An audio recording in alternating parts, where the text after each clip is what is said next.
Excuse me, hindi po nag-break ang Senado na hindi inaaksyonan ang hinihiling ng executive.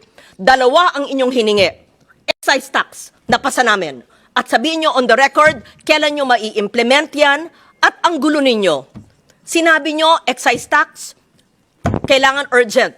Nung napasa namin, sinabi, we will see. Yan, galing sa inyo yan ha, kung gagamitin. Tapos, the next day, o sige na nga. Ano ba? Ano ba? Kailangan ba? Hindi. It was deemed urgent, napasa, tapos pagkapasa namin, we will see. I'm quoting the executive, nanggaling sa inyo yan. Tapos ngayon, gagawin na.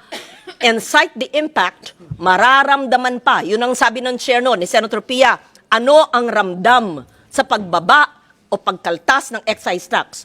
Yung biofuel, maraming concerns sa mga coconut and sugar farmers. Pero itong sinabi niyong low-hanging fruit, congressional approval.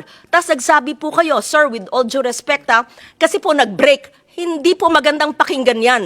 Hindi po mag-break ang Senado kung sinabi niyong kailangan ng congressional approval ang paggamit ng PNOC ng kanilang pondo. Ang sekretary nga ninyo, wala dito Kung anong pamumulitik ang ginagawa na naman ng sekretary nyo. It was mentioned that a letter was sent.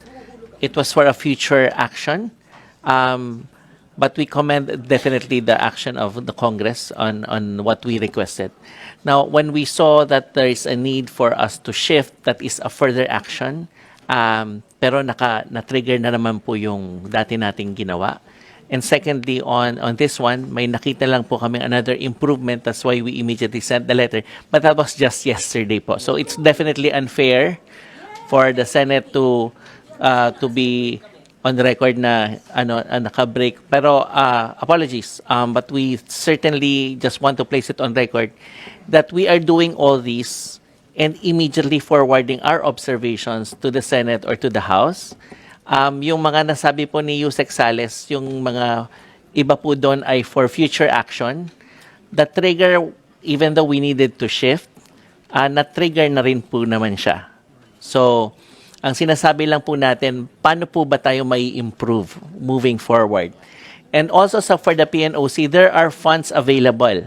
But how do we improve further? Yun po, that's why we sent that letter yesterday. Just set the record straight po. And definitely, the Secretary will be informed po of the Chair's message.